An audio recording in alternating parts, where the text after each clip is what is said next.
What's up, you guys? It's Graham here. So you know what's better than making and spending a ton of money? It's saving and investing a ton of money. And no, I'm not talking about anything crazy like extreme couponing or dumpster diving or going to Costco and eating the free samples for lunch. Even though that one is pretty good, it's just when too many people know about it, it's not gonna work anymore. So just forget I said that last one. But in all seriousness, these are simple techniques that are so easy to do that it won't even feel like you're saving in the first place just because they're so simple. See, at the end of the day, it really doesn't matter how much money you make, it's how much of that you can keep. Whether you're making $50,000 a year or $500,000 a year, if you spend all of it, then you have nothing left and nothing left to show for it. That means that you'll have to go back to work the next day and start over after every paycheck just to replenish the money that you've spent. Now, if you don't mind continuing to work and going back to a job to trade your time to pay for these things, fine. But for the rest of us that don't want to rely on a job to really bring us the things that matter the most, it all begins with saving. And these are the easiest ways to save without ever really feeling like you're saving money. The first one is to buy it tomorrow, not today. The entire purpose of this is just to cut down on those impulse purchases that you wouldn't ordinarily spend money on. Like every now and then you might come across a Nicolas Cage pillowcase for $12 and think in the moment, I have to have it. But then you realize the next day, wait a second, it's $12. Why do I really need a Nicolas Cage pillowcase?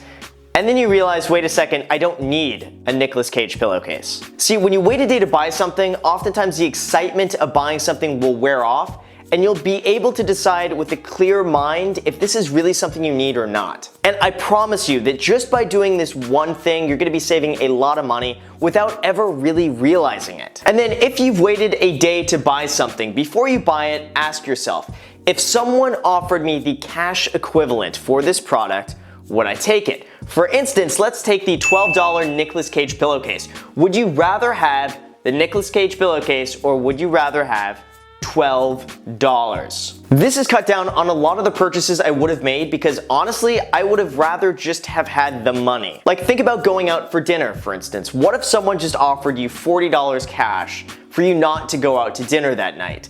Or think about the new pair of shoes for 150 bucks. Would you rather have a pair of those shoes or would you rather someone just give you, hey, here's 150 bucks, don't buy these pair of shoes? This really just helps put things in perspective with how much your money is really worth and really helps you focus on things that are really gonna bring you the most value versus something that you're just going to enjoy in the moment. Now, my third piece of advice is to think about how many hours you're going to have to work to pay for this. So let's say you're making $10 an hour and the dinner is $40.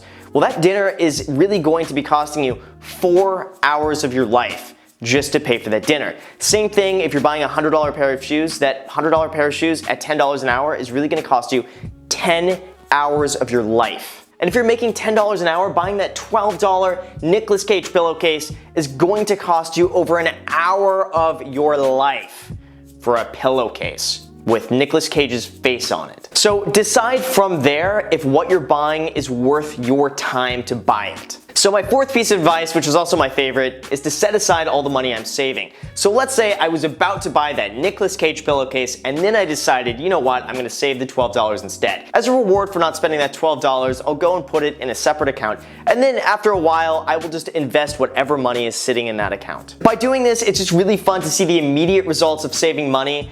And then all of a sudden, I'll have thousands of dollars sitting in my bank account from things I just decided weren't worth spending money on, like $12 Nicolas Cage pillowcases. And you can do the same thing. Let's say that instead of ordering a $50 meal at dinner, you ordered a $35 meal instead. You saved $15. You can go and take that $15, put it in a separate bank account, and then all of a sudden that money is gonna start adding up over time. Again, it's like an immediate reward for not spending money and saving. And then my fifth and final piece of advice is to see everything in its future value. Now, when you invest your money, it's going to grow over time. When you spend it, you're really just halting the growth that money would have made you had you invested it instead. So if instead of buying the Nicolas Cage pillowcase, you instead decide to invest your $12 at an 8% return over 35 years, you gotta think to yourself, that $12 Nicolas Cage pillowcase now is really worth $177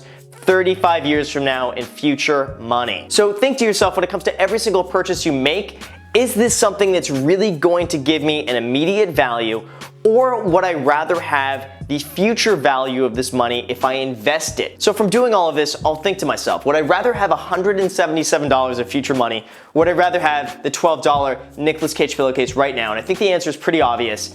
I'd rather have the $12 Nicolas Cage pillowcase because I've talked about it enough. Link is in the description if you guys too want to purchase a Nicolas Cage pillowcase. I can't believe this is what my channel has come to. I actually have a Amazon affiliate link to a Nicolas Cage pillowcase in my description.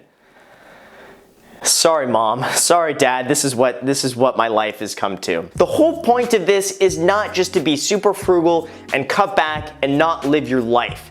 The whole point of this video is really to focus on the things that are going to bring you the most value, the most enjoyment, and the highest ROI on your money. It's not just about cutting back on everything and being a hermit and not leaving the house because you're afraid of spending money. Just spend money on things that matter the most, not things that you're gonna buy and then tomorrow it doesn't make any difference in your life. It really doesn't add to anything. It really doesn't bring you any more enjoyment than not having it in the first place. That is the entire purpose of this. And again, by saving money, you're gonna be able to invest it, grow your wealth over time, and then all of a sudden, one day, you're gonna have enough money to buy whatever you want without ever even thinking about it, without ever having to worry to go to a job to afford these things, because you have enough money saved up and invested to bring you passive income for as long as you live. And that is the entire point of this, and it just starts with the small little things of saving money. So as always, you guys, thank you so much for watching. I really hope you enjoyed this. If you enjoyed this and you haven't already subscribed, make sure to smash that subscribe button. Also smash the notification bell so YouTube notifies you anytime I upload a video. Also, be sure to hit the like button. That really does help out a lot. My channel really benefits a lot from those like buttons. Really appreciate it. Also, feel free to add me on Snapchat and Instagram. Posts are pretty much daily, so if you want to be a part of it there, feel free to add me there. A little bit more on Instagram lately because Snapchat sucks now. So anyway, last thing, I have a Facebook group for anyone interested in working in real estate investing, wholesaling, agenting, anything real estate. Free Facebook group. The link is in the description. Feel free to add yourself on that. Thank you again for watching, and until next time. And by the way, this video is not sponsored or brought to you by a Nicolas Cage pillowcase. Every single time it seems like I mention something stupid in my videos, people are asking for links of where they can buy it. So there you go. Link is in the description. Enjoy the pillowcase.